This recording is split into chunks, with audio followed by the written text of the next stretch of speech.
Welcome to Simplify. I'm Caitlin Schiller. And I'm Ben Schumann-Solar. So this is it. This is the last episode of season 7. Yeah. This has been a good one. I was just saying to another colleague of mine that I have really, really loved this season. I really like the guests we had. I like all of them, always. But this one had a nice range of stuff. But a thing that's been uniting all of them, I think, is this idea of presence and being realistic about boundaries and expectations of yourself and others. And Right. It's funny how these seasons do that. You know, there was a season that was mostly sex and relationships. There was a season that was like Simplify, the drug edition. And then this one ended up being about like getting really real with yourself about a lot of different aspects of your life. And this new episode, this next one, the very last one that we saved because I liked it so much to the very end, is another one kind of like that. Yeah, but also I think the thing about the seasons, when we started Simplify, we had this idea of doing it in these little capsule seasons, right? Exactly. We didn't want to just dump content weekly forever till the end of time. We wanted to give people a chance to be able to actually listen to this, in a month or two. Yeah, and like finish something. Yeah, exactly. That's why it feels good, I think, to get to the end, because it's like, that's a cool capsule, A cool capsule, indeed. Well, the last piece of this cool capsule is with a woman named Tiffany Dufu, who does a lot of things. She is huge in the world of women's leadership, and she wrote this book. It's called Drop the Ball, and I think it's referred to as a memoir and a manifesto. And it shows women how to cultivate the single skill that they most need to really thrive, and that is the ability to let go. And I think that's not true just for women. I think it's true just for people in general, like how to let go of the right things so that you can be doing the work that you were put here to do, that you feel most suited to doing. I should also say that she is the founder and CEO of a really cool company that she just started called The Crew. It's a peer coaching platform for women who want like accountability buddies to help them keep them, faithful to the goals that they set. And it sounds really awesome. You'll hear more about it in the interview. Yeah. What's one thing you must remember from the talk that people should keep an eye out for when we roll the tape? Well, there are a bunch of things. We can talk more about them in the bookend, but this thing that really resonated with me was finding your highest and best use. And Tiffany talks about that in relation to her family and what her highest and best use in her family is instilling values in her children and helping them become global citizens. And she has this really cool way that she's doing it. And I thought it was really interesting to look at your life that way, to say, hey, what is my highest best use in everything I do? And is this something that uniquely I can be doing, or can someone else be doing it? Which is, I think, a habit that we get into in the workplace, but not necessarily in regular life. So it's pretty cool. Yeah, cool. Then let's just roll the tape. And don't forget to stay for the bookend, where we will give tips for further reading and sort of wrap up this episode and end the season. All right, roll the tape. Hi, Tiffany. Thanks so much for joining me today. So what I always like to do when we start Simplify recordings is to ask whoever I'm talking to please introduce themselves the way that they like to be introduced, because I think it says a lot. Well, I always introduce myself the same exact way, so that's easy for me. My name is Tiffany Dufu. My life's work is advancing women and girls. That's pretty much why I'm on the planet.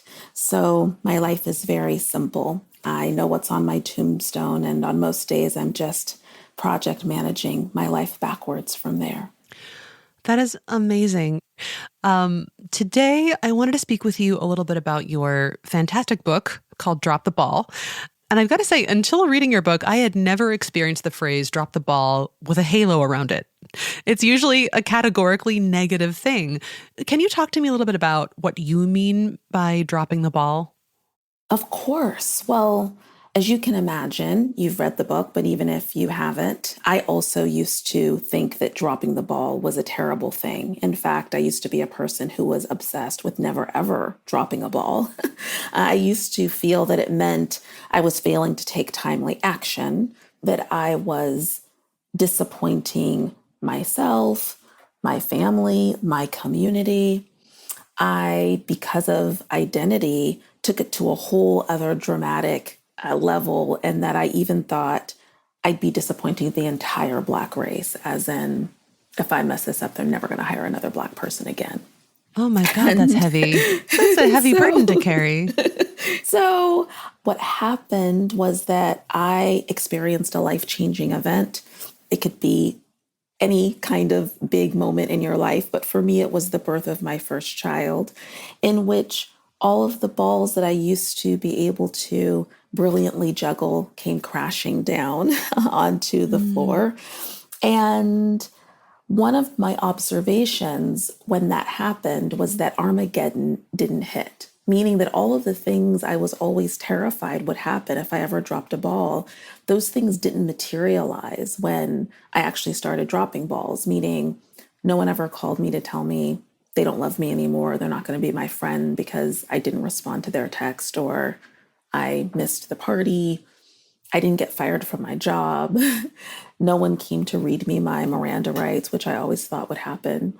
And so I began to question, why is it that I've been so paranoid about not dropping any balls? Like, what's been happening here? And that took me on a bit of a journey of reappropriating the term. So for me now, dropping the ball means that I've let go of unrealistic expectations of doing it all, that I figured out what matters most to me and what my highest and best use is in achieving that.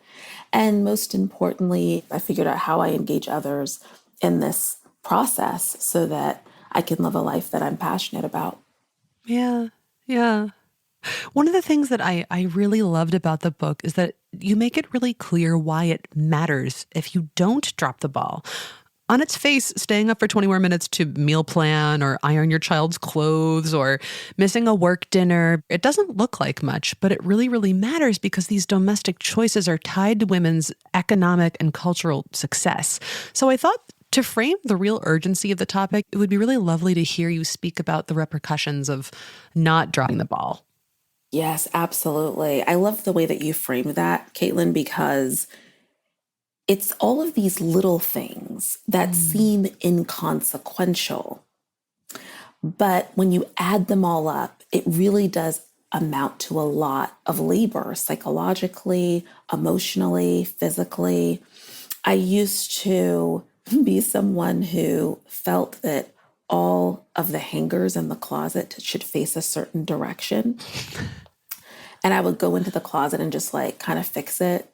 I felt that the towels in the linen closet should be folded a certain way. I felt that all of the mail, the snail mail that you get, should be dealt with on the day that it comes in the mail, because otherwise it's just going to pile up.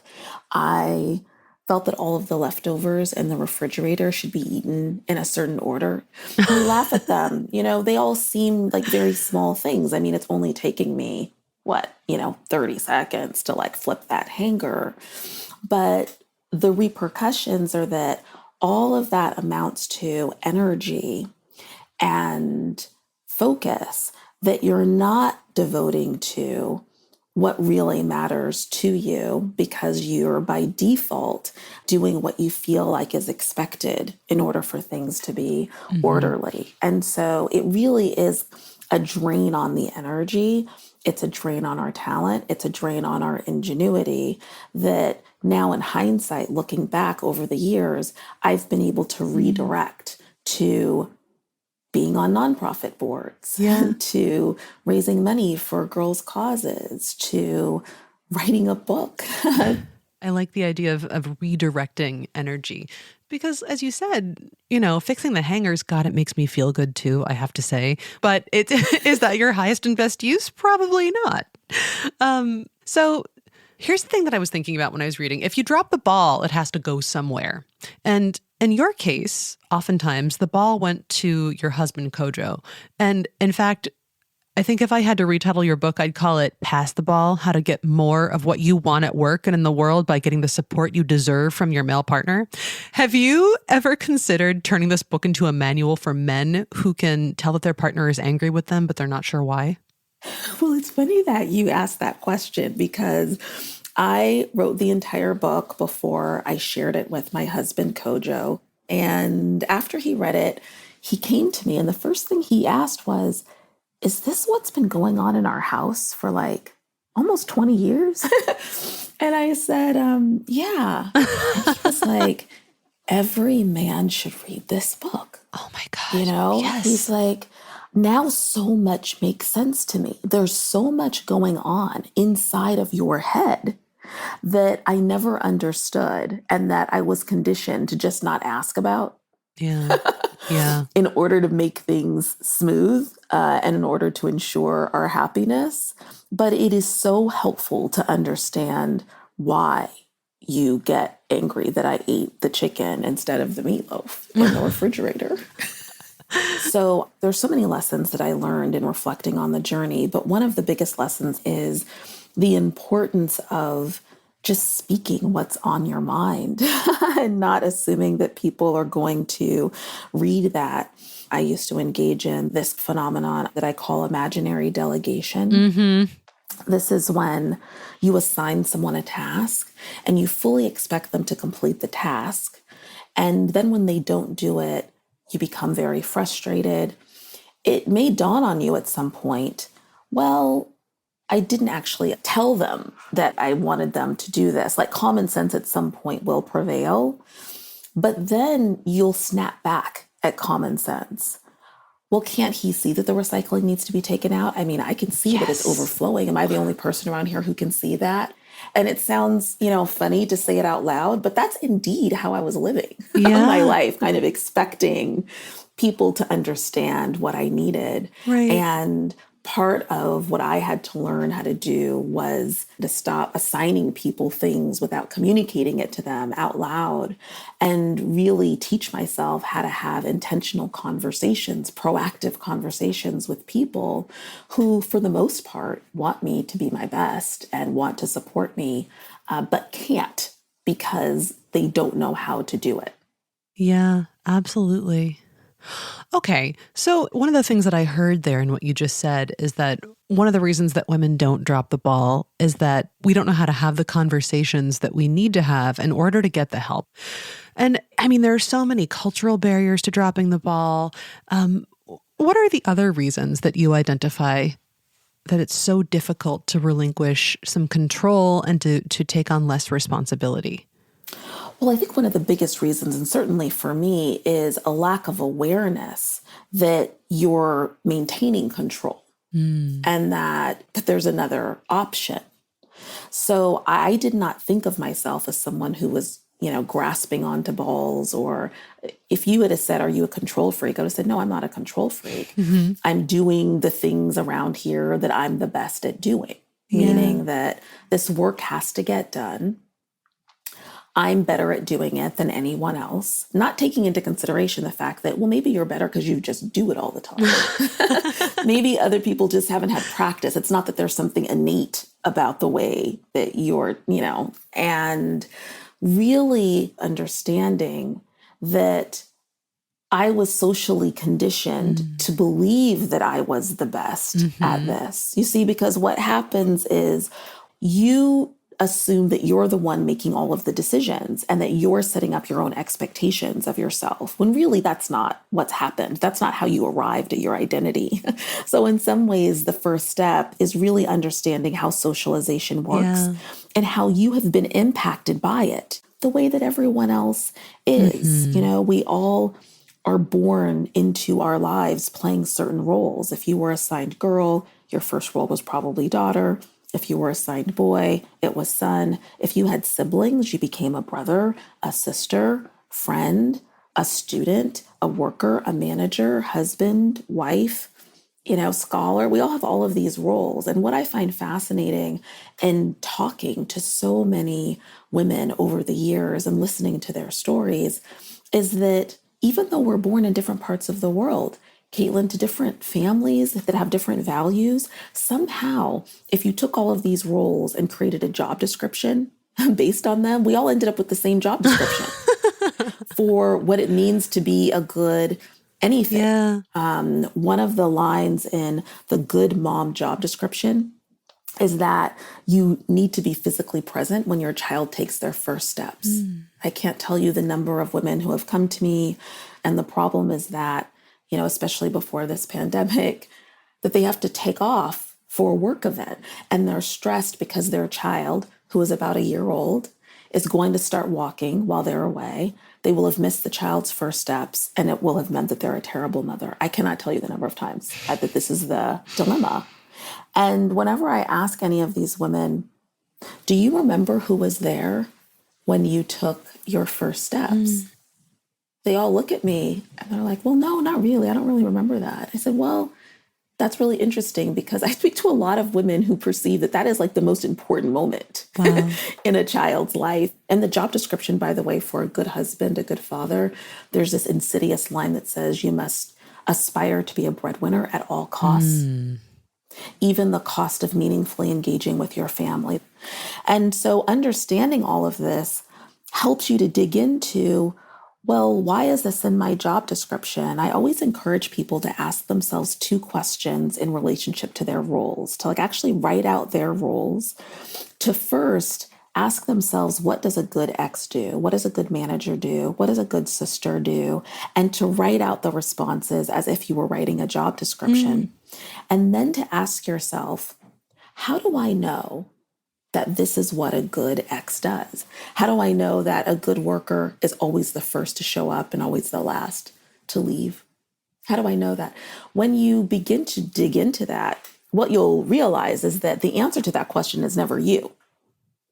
You'll go back to, well, I guess my mom did that. That's what my first boss did.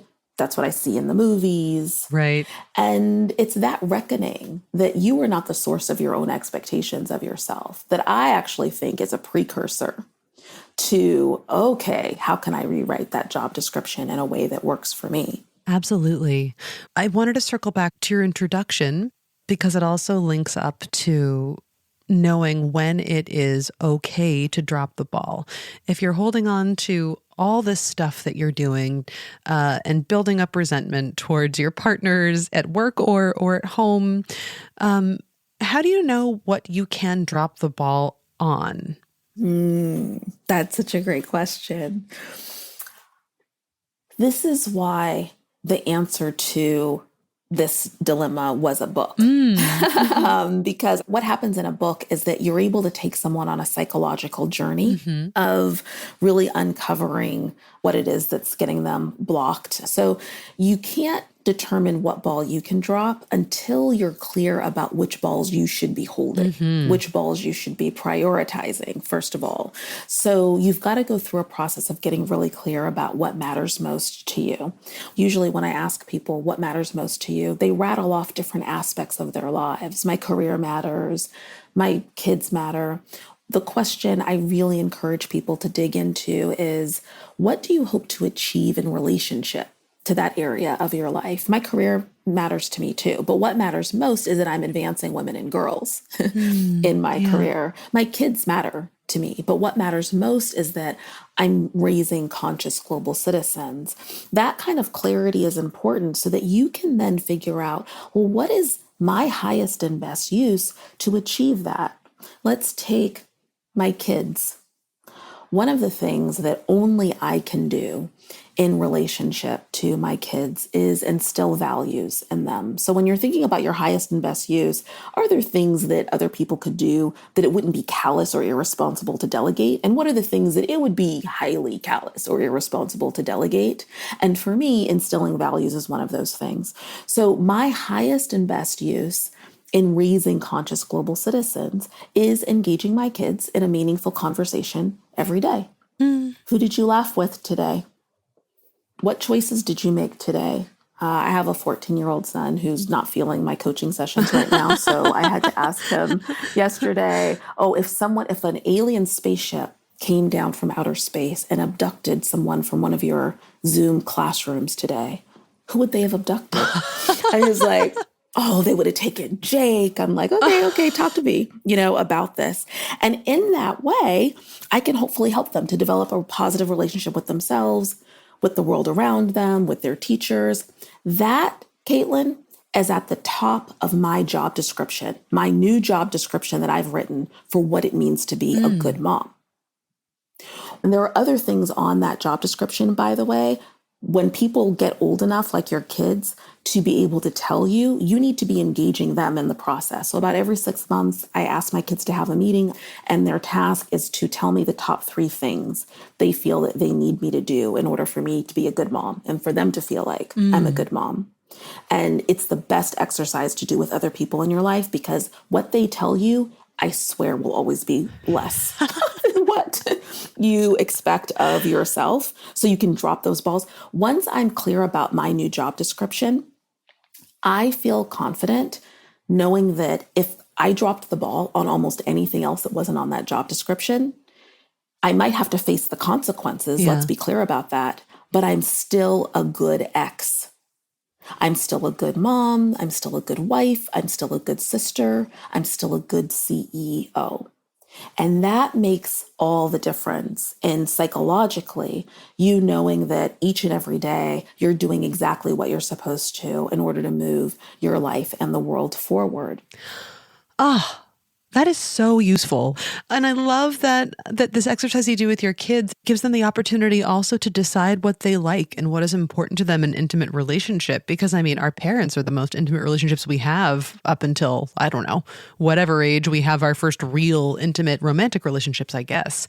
But that's such a beautiful exercise for them. It is in the context of what matters most to me and my highest and best use, right?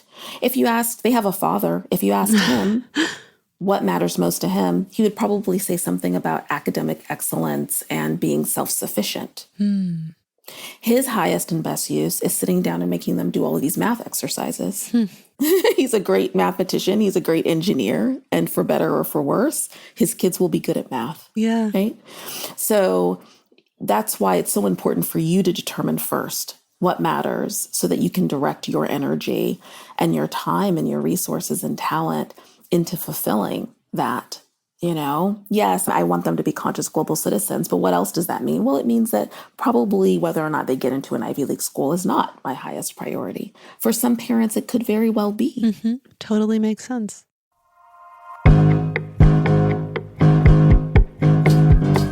Hey, this is just a quick break in my talk with Tiffany. We all have a lot going on, and if we don't intentionally decide on our priorities, balls just start falling out of our hands. And reading is one of the balls that a lot of us drop without really wanting to do that. It's just that it can be so hard to find time. But that is what the Blinkist app is here for. At Blinkist, which is, by the way, where Ben and I work, we are all about finding cool new ways to fit learning into your life. We take key ideas from books and now podcasts and distill them into 15-minute text or audio, easy-to-digest capsules that you can enjoy while you're waiting, cooking, commuting, whatever you're doing. But as with most things, it is better if you just try Blinkist out yourself. So go to Blinkist.com/simplify, click Try Blinkist in the top right-hand corner, and you can try it for free for 14 days by entering the code DROPIT. That is one word, no spaces, DROPIT, drop it. Blinkist.com/simplify, use the code DROPIT, and you're good to go. And now back to my talk with Tiffany. One of the most special things about this book, actually, what really struck me personally, is that you're so open and candid about some of the ugliest stuff that couples go through. And it's really freeing. And I think it's really galvanizing towards change.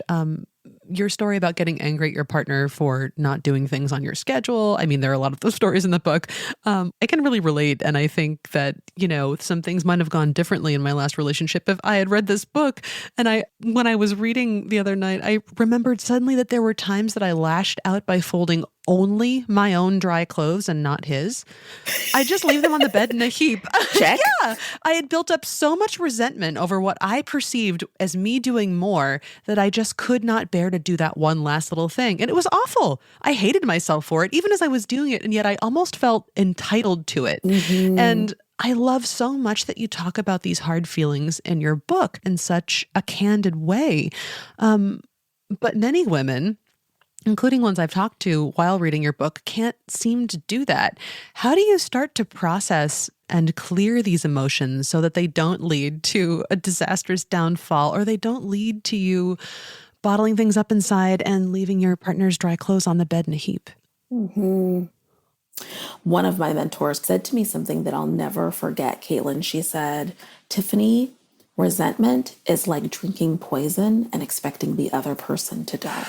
Ooh. You are dying. You are dying, and it is your problem, and you have got to deal with it. So the answer to your question is get help.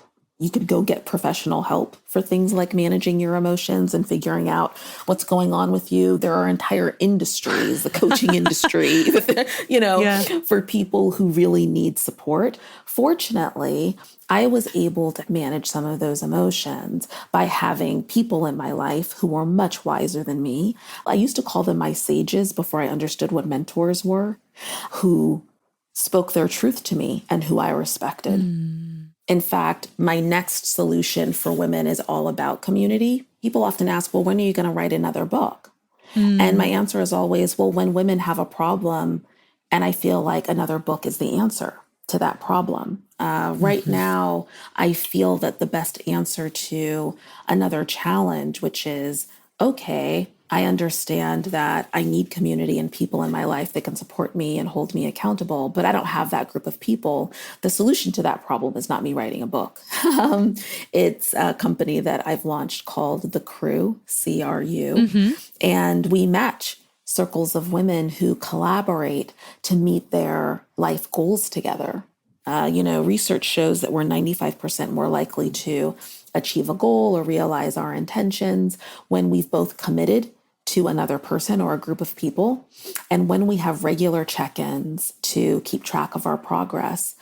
But most of us do not have a dedicated group of people in our lives that are really there to just hold us accountable for us living our best life and being our best selves. For the past decade or so, I have had that group of people. I call them my crew.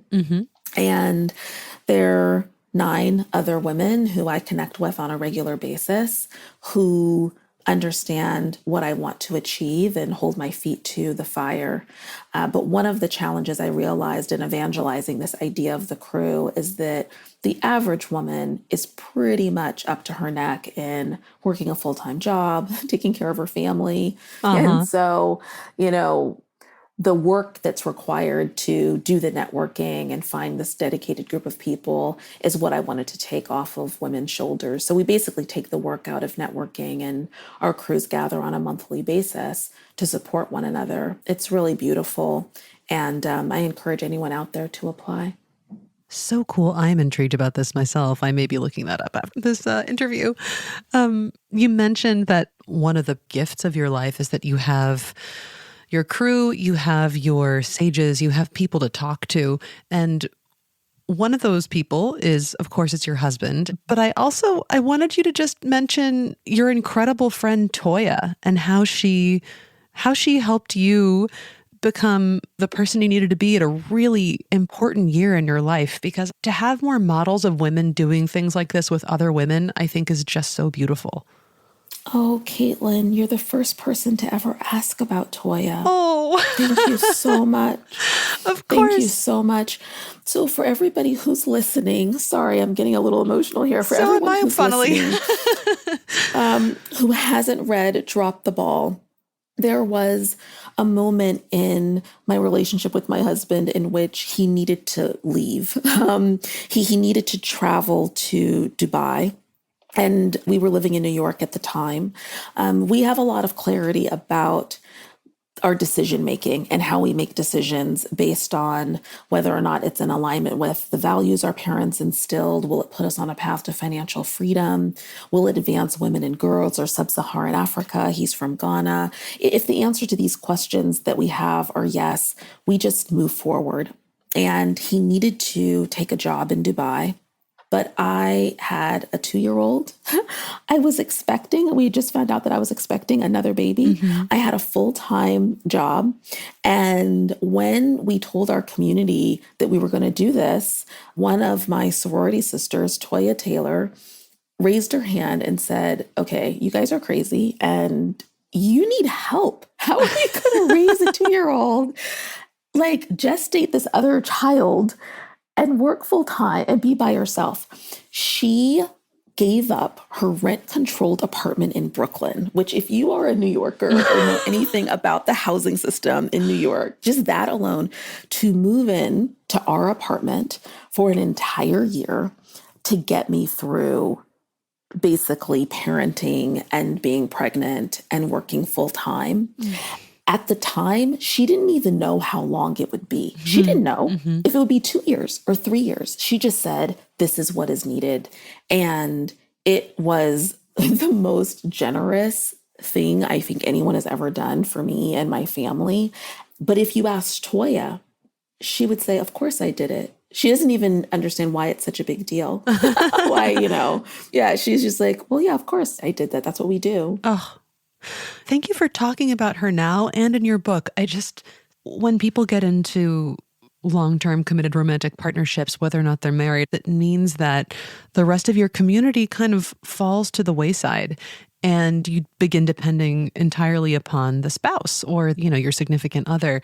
And I wish there were more models of friends doing things like this for each other, because I think it eases up a lot of burden on the romantic partner and it makes life so much richer. It's, I guess, a thing that was very alive to me in your book, because I've lived in Europe now for 13 years. I come from the US, as you could probably tell from my accent, but I would never have made it through without incredible friends who have accompanied me to hospital appointments, who have just really gone out of their way for me. And when my parents tell me, I'm so worried about you, you're there alone. You've been there alone for so long. I'm like, but I'm not alone.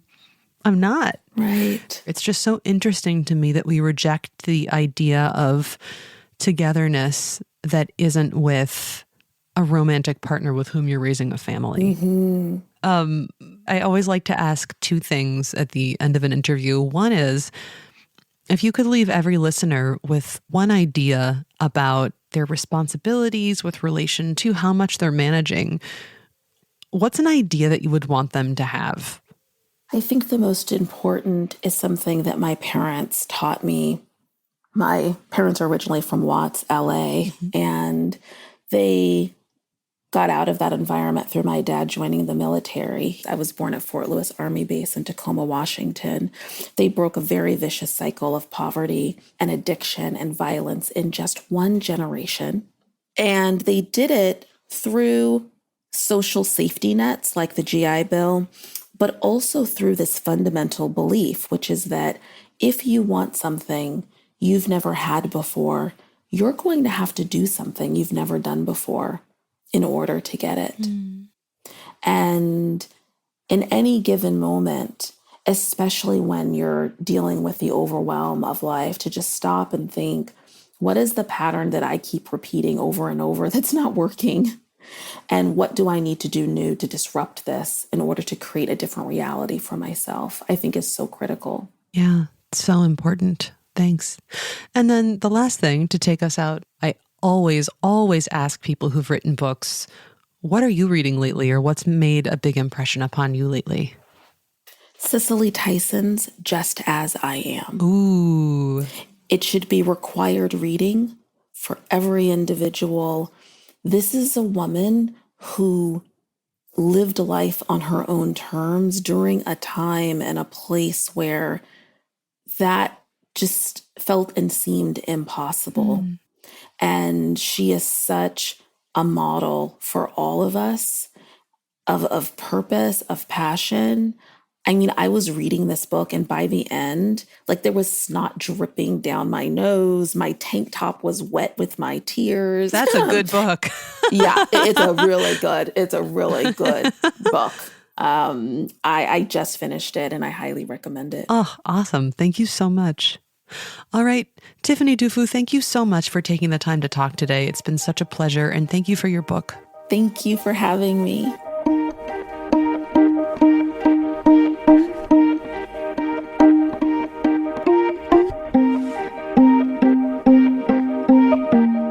Welcome to the bookend, the last bookend of season 7, where we end with books. Woohoo! Yeah, I really, really loved this interview. Tiffany was, I don't use this word lightly. I've used it maybe like 3 times in Simplify History, but I found her really, really inspiring. She just felt really great to talk to and made me, look at my life and my priorities in a new way, which was cool. Yeah. What's standing out from you now? You recorded the interview a little while ago. Well, I said in the intro, I talked about highest and best use, but I think a thing that I have to remind myself of is this idea of imaginary delegation. When you want someone to do something and you don't actually tell them that, you just assume it's their responsibility and you'd like them to do it. But the thing is, you have to articulate these things. You have to make them clear. And if you make clear what it is you hope someone else will do, then, everybody gets what they need. But it's really hard to do that. So I have to remind myself of this idea of imaginary delegation and not to do that. What was that line about resentment? Ooh. When you resent something, you are drinking poison? Yeah, she said resentment is like drinking poison and expecting the other person to die. Yeah, it reminded me of one time I listened to a German podcast, did a ritual on forgiveness, and that was what it was all about. It was like resentment is actually about forgiving yourself. Yeah, it's really corrosive. Yeah. Yeah, did anything else strike you? I guess that line, but... Well, that line, but a couple other things. One was... this episode, just kind of taking a step back, I feel like a lot of people talk a lot about what are my goals? What am I doing? What's my purpose? What are tools to, ikigai, get it all together. You love talking about ikigai. I love ikigai. What I liked about this episode was okay, for the people who have the goals, for the people who know their values, this is step 2. Mm-hmm. What do you mean by this is step 2? What did you find practical or easy to implement about it? She has a very clear idea of what her purpose is and what her highest and best is. And not a lot of people can do that. That's a life's journey in and of itself, right? So I think the trouble you see is when people just act so against what's actually important to them. And that's where I feel like this connects to a lot of other themes in the season, like Natalie Liu. You talk about what boundaries do I need to have? How can I talk about this stuff? Or even something like Eric Fisher, what am I actually spending time on? What is productivity? It's actually not packing in as much work as I possibly can. It's feeling like the things I'm spending my time on are the right use of my energy. Right. Yeah. And that's totally right. And it makes me think of Ken Page too, this idea of getting really, really honest about what your core gifts are and living from them. Right. Instead of acting like whatever you think you need to act like to be appealing to someone else or the culture. Right. But that's cool. I mean, I like this as the last episode because it feels like if you could apply a little bit of each one of those episodes, you'd be ready then for, okay, what's this going to look like now on a daily basis? What's it going to look like as a mom, as a leader, as a friend, as a colleague, as a dad? Yeah. I love what that exercise that she does with her kids so much. She asks them what do they need from her for her to be a great mom? I think it's neat to get children in a habit of really thinking about what it is they need from other people to be happy and to feel okay. I don't think that was a thing that I was ever taught to think about. Do I have needs of anyone? I don't have needs. Right. So I think it's an interesting exercise to just ask kids to be yeah, can you think about this? What might that be? Totally. That was a really smooth, I don't know if you did that intentionally, that was a really smooth way to also bring up the Tina Payne Bryson episode and connect it to another episode from season 7. And that one's also about being present, being aware of your own feelings, being there for your kids, being there for your family. Connects also to all of this. Yeah. Cool. Yeah. So then we should probably give people some books too, yeah? Let's do it. Yeah.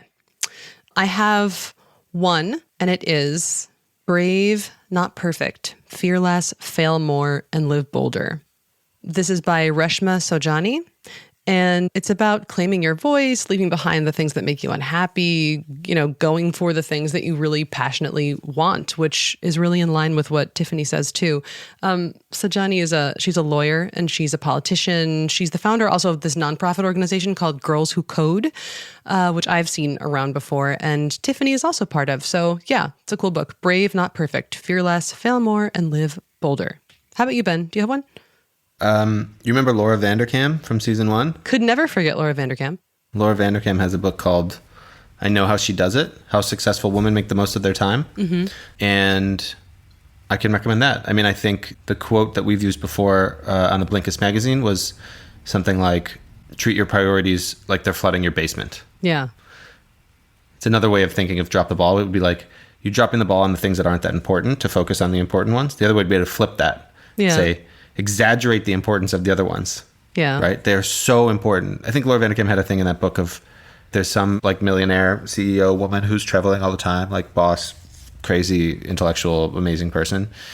And then her basement floods. I think that's the story, right? She's got 3 kids, husband's out of town, and then she handles it and she just does it. And she's like, oh, wait a minute. What gets cut out when my basement gets flooded? Yeah. Do I need to be doing all that stuff? I just need to treat it like that dramatically as a prioritizing principle. Anyway, what about you? What about another book? I think that's it. We've got plenty of books this time. 2's good, no? Yeah. Wow. Great season. Yeah. That was it. So yeah, we'll be back for season 8. We will not be gone as long as we were this time. And also, we have some cool bonus stuff that we will be releasing for you throughout the summer. So make sure that you're subscribed if you haven't already in whatever podcast app you use. And you'll get notified whenever we drop something new. Yeah, nice. Subscribe. And thanks so much for riding with us this season. Yeah, we're thankful for people who stuck around, even though we were gone for a while. We're thankful for the new listeners. Write us. I'm at Caitlin Schiller on Twitter. Ben's at Beasto. You can write us all at podcast@blinkist.com. Simplify was produced by me, Caitlin Schiller, Ben Schumann-Stoller, Marta Medvedcek. And yeah, Simplify comes out of Blinkist, which is where Ben and Marta and I work. It's an app. It gives you the key insights of really great nonfiction books and also now podcasts in our other format, shortcasts. You can listen to them in about 15 minutes each, and they're just really cool. Yeah, if you don't have the app but want to check it out, go to Blinkist.com/simplify, and we made a voucher code so you can try it for free for 14 days. If you go to Blinkist.com/simplify, tap on Try Blinkist in the upper right-hand corner, and then use the code DROP-IT, not drop it like it's hot, but just drop it. And yeah, you'll get 14 free days of Blinkist to try it out and see what Caitlin and I do when we're not recording this. Yeah, that's drop it, no spaces, one word, drop it, DROPIT. Yeah, that's it. Thank you for a great season. Check it out. This was really fun. See you next season. Bye.